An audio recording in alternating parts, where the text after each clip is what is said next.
तुझीच मी अशीही भाग 46 लेखिका अश्विनी घोळवे.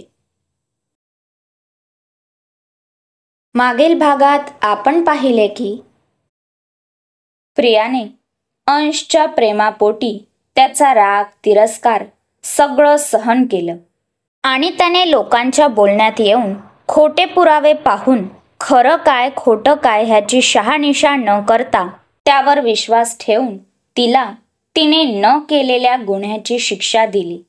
तिचा राग तिरस्कार करताना, तिला त्रास देताना त्रास तर त्यालाही होत होता, पण राग आणि गैरसमज त्याच्या प्रेमावर हावी झाला होता. पण आता सगळे गैरसमज दूर झाले होते. दोघेही एकत्र आले होते.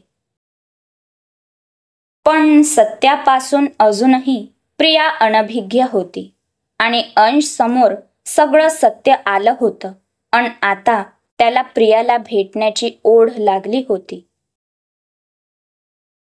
आता पुढे अंश बंगल्याबाहेर येऊन गाडीत बसला. जॅकही बॉडीगार्डला काही सूचना देऊन बाहेर आला आणि गाडीत बसला. त्याने ड्रायव्हरला गाडी देशमुख मेन्शनकडे घ्यायला सांगितली. तसं ड्रायव्हरने गाडी स्टार्ट केली. अंश त्याचे आणि प्रियाचे एकत्र घालवलेले क्षण आठवत गालात हसत होता. आता त्याला प्रियाला भेटण्याची ओढ लागली होती. सकाळपासून तिचा आवाज ऐकला नव्हता, ना तिला पाहिलं होतं. कधी एकदा घरी जाऊन तिला मिठीत घेतो असं झालं होतं त्याला. इकडे प्रिया बेडवर पडून ह्या कुशीवरून त्या कुशीवर वळत होती. रात्रीचे 11 वाजत आले तरी अंशचा काही पत्ता नव्हता. त्याची वाट बघून ती वैतागली होती. तशीच बेडवर पडून झोपायचा प्रयत्न करत होती, पण तिला झोप काही येत नव्हती. ती वैतागून उठली आणि बाल्कनीत जाऊन उभी राहिली. वाऱ्याची झुळूक अंगावर हळूवार स्पर्श करत असते. ये तू अंश, मी तुला बोलणार नाहीये. सारखं त्रास देतो मला. गेल्यापासून एक कॉल मेसेज केला नाहीस. खूप रागावली आहे मी तुझ्यावर. अजिबात बोलणार नाहीये. प्रिया बाल्कनीत उभी राहून बाहेर बघत बडबडत होती. इतक्यात अंशची गाडी गेटमधून आत येते. तशी प्रियाची कळी खुलते, पण लगेच तिच्या लक्षात येतं ती तर अंशवर रागावली आहे.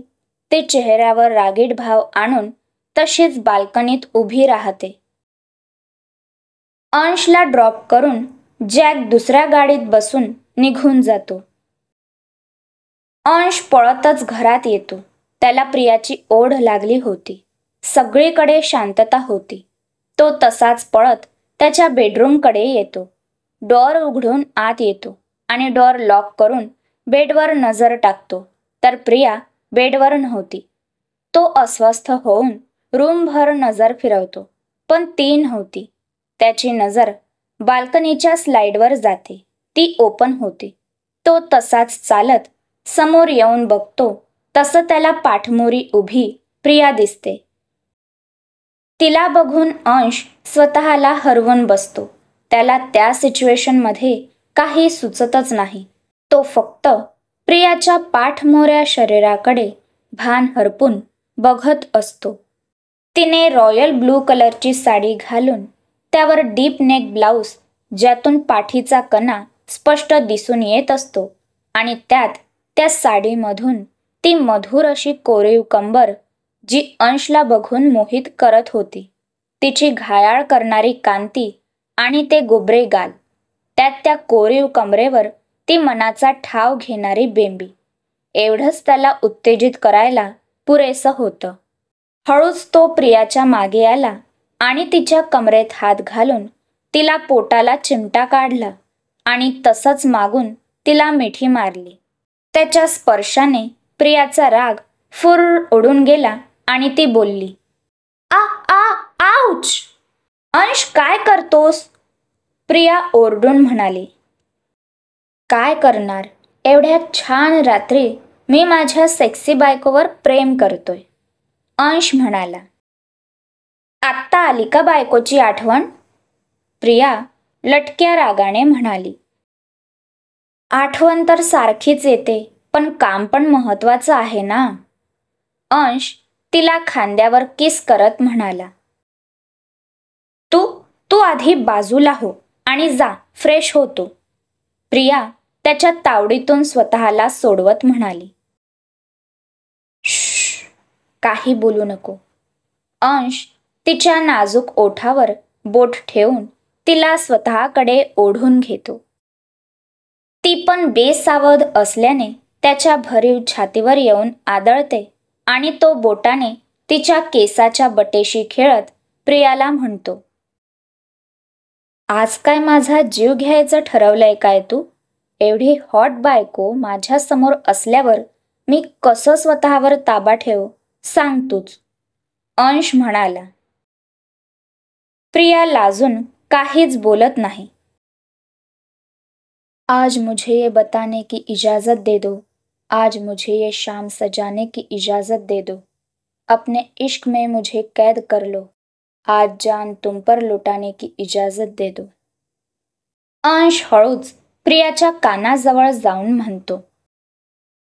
तशीच प्रियाला त्याच्या गरम श्वासामुळे तिच्या शरीरावर रोमांच उठत असते. ती लाजून नजर झुकवते आणि वळून त्याला मिठी मारते. तो पण तिला मिठीत कैद करून घेतो. अंश प्रियाच्या कानाजवळ पुन्हा हळूच चावा घेतो. तशीच ती कळवळते आणि दूर ढकलत त्याला बाजूला होत पुढे जाते. जशी ती दूर होते तसं अंश तिचा हात पकडून मागे स्वतःजवळ खेचतो. आता प्रियाची पूर्ण पाठ अंशच्या छातीला स्पर्श करत होती. अंश हळूच तिच्या पाठीवर बोट फिरवतो आणि प्रिया आपलं अंग चोरून घेते. हळूहळू हात पाठीवर फिरवत असतानाच अंश तिच्या त्या खुल्या पाठीवर रोळणाऱ्या नाड्याला बोटात गुंफून ओढून खुले करतो आणि प्रियाचे दोन्ही हात एका हातात पकडून अंश तिच्या पोटाजवळ घट्ट बंदिस्त करून ठेवतो. त्यात एका हाताने तो तिच्या पाठीवर नक्षी काढत असतो. इकडे प्रियाला त्याचा स्पर्श वेड लावत होता. तिला समोर फिरवून तिची हनुवटी धरून वर करतो तशी तिची नजर त्याच्या नजरेला भिडते. त्याच्या डोळ्यात तिला तिच्यावर असणारं प्रेम, काळजी, ओढ सगळे भाव दिसत होते.